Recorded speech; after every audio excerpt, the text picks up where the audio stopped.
ఉంటుంది. ఉమెన్ ఆస్తి డిఫరెంట్గా ఉంటుంది.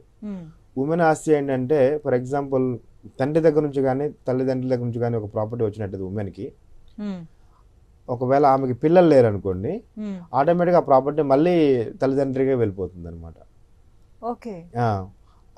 అలా లేదు అంటే ఫర్ ఎగ్జాంపుల్ ప్రాపర్టీ ఒక ఏనే అమ్మాయికి ఒక 10 ఎకరాల పొలం వాళ్ళ నాన్నగారు ఇచ్చారనుకోండి పసుపు కింద, అమ్మాయికి పిల్లలు లేరు, పిల్లలు లేకుండా అమ్మాయి చనిపోయింది అనుకోండి, భర్తకి ఆ హక్కు రాదు. ఆ 10 ఎకరాలు మళ్ళీ తండ్రికి తల్లికి వెళ్ళిపోతాయి వెనక్కి.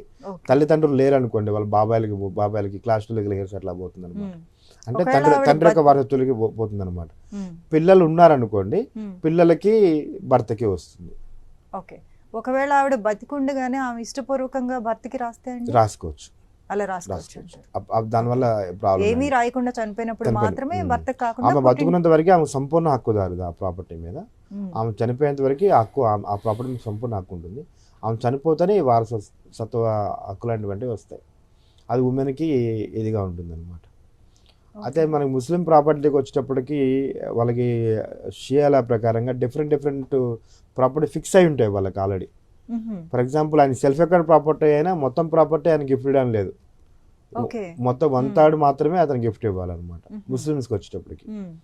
క్రిస్టియన్స్కి వచ్చేటప్పటికి మనకి అందరికి సమానం. మన హిందూస్కి ఎలా ఉంటుంది క్రిస్టియన్స్కి అలాగే ఉంటుంది. ఈ క్రిస్టియన్స్కి వచ్చేటప్పటికి ఏంటంటే ఇండియన్ సక్సెషన్ యాక్ట్ అప్లికబుల్ అవుతుంది అనమాట. కాబట్టి అలా ఉంటుంది. అసలు మెయిన్ ఏంటంటే మనం చూసుకోవాల్సింది source of the property, self ఎక్వైర్డా కాదా. మనం ఎప్పుడు కొనుక్కున్న ప్రాపర్టీ కూడా ఫస్ట్ చూసుకోవాల్సింది అది అతని సొంతదా, వాళ్ళ నాన్న నుంచి వచ్చిందా, ముత్తాతల నుంచి వచ్చిందా చూసుకొని కొనుక్కుంటే మళ్ళీ కోర్టు చుట్టూ తిరగాల్సిన అవసరం ఉండదు.